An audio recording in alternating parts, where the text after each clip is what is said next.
ఆదికాండము 7వ అధ్యాయము. యెహోవా, ఈ తరము వారిలో నీవే నా ఎదుట నీతిమంతుడివై యుండుట చూచితిని గనుక నీవును నీ ఇంటివారును ఓడలో ప్రవేశించుడి. పవిత్ర జంతువులలో ప్రతి జాతి పోతులు 7 పెంటులు 7, పవిత్రములు కాని జంతువులలో ప్రతి జాతి పోతును పెంటియు 2, ఆకాశ పక్షులలో ప్రతి జాతి మగవి 7, ఆడువి 7. నీవు భూమి అంతటి మీద సంతతిని జీవముతో కాపాడునట్లు నీ యొద్ద ఉంచుకొనుము. ఎందుకనగా ఇంకను 7 దినములకు నేను 40 పగళ్లను 40 రాత్రులను భూమి మీద వర్షము కురిపించి నేను చేసిన సమస్త జీవరాశులను భూమి మీద ఉండకుండా తుడిచివేయుదునని నోవహుతో చెప్పెను. తనకు యెహోవా ఆజ్ఞాపించిన ప్రకారము నోవహు యావత్తూ చేసెను. ఆ జలప్రవాహము భూమి మీదకి వచ్చినప్పుడు నోవహు 600 ఏండ్లవాడు. అప్పుడు నోవహును అతనితో కూడా అతని కుమారులను అతని భార్యయు అతని కోడండ్రును ఆ ప్రవాహ జలములను తప్పించుకొనుటకై ఆ ఓడలో ప్రవేశించిరి.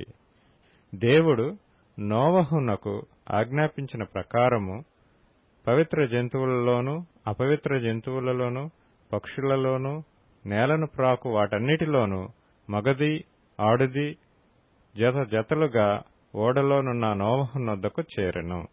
7 దినములైన తరువాత ఆ ప్రవాహములు భూమి మీదికి వచ్చెను. నోవహు వయసు యొక్క 600 సంవత్సరము 2వ నెల 17వ దినమున మహాగాధ జలముల ఊటలన్నీయు ఆ దినమందే విడువబడెను. ఆకాశపు తూములు విప్పబడెను. 40 పగళ్లను 40 రాత్రులను ప్రచండ వర్షము భూమి మీద కురిసెను. ఆ దినమందే నోవహును నోవహు కుమారులగు షేమును హామును యాపెతును నోవహు భార్యయు వారితో కూడా అతని 3 కోడండ్రును ఆ ఓడలో ప్రవేశించిరి.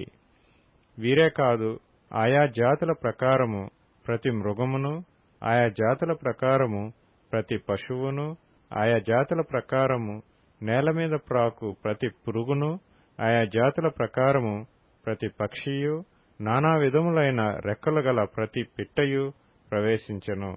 జీవాత్మ గల సమస్త శరీరాలలో రెండేసి ఓడలోనున్న నోవహునొద్ద ప్రవేశించెను. ప్రవేశించినవన్నీయు దేవుడు అతనికి ఆజ్ఞాపించిన ప్రకారము సమస్త శరీరాలలో మగదియు ఆడుదియు ప్రవేశించెను.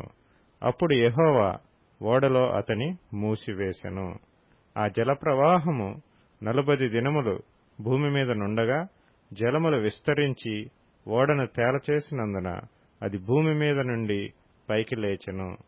జలములు భూమి మీద ప్రచండముగా ప్రబలి మిక్కిలి విస్తరించినప్పుడు ఓడ నీళ్ల మీద నడిచెను. ఆ ప్రచండ జలములు భూమి మీద అత్యధికముగా ప్రబలినందున ఆకాశమంతటి క్రిందనున్న గొప్ప పర్వతములన్నీయు మునిగిపోయెను. 15 మూరల ఎత్తున నీళ్లు ప్రచండముగా ప్రబలెను గనుక పర్వతములను మునిగిపోయెను.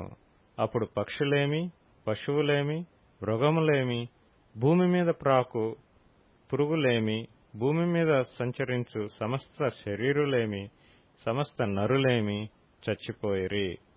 పొడి నేల మీదనున్న వాటన్నిటిలోనూ నాసికారంధ్రములలో జీవాత్మ సంబంధమైన ఊపిరి గలవన్నీయు చనిపోయెను. నరులతో కూడా పశువులను, పురుగులను, ఆకాశ పక్షులను, నేల మీదనున్న జీవరాశులన్నీయు తుడిచివేయబడెను. అవి భూమి మీద నుండకుండా తుడిచివేయబడెను. నోవహును అతనితో కూడా ఆ ఓడలో నున్నవియు మాత్రము మిగిలియుండెను. 150 దినముల వరకు నీళ్లు భూమి మీద ప్రచండముగా ప్రబలెను.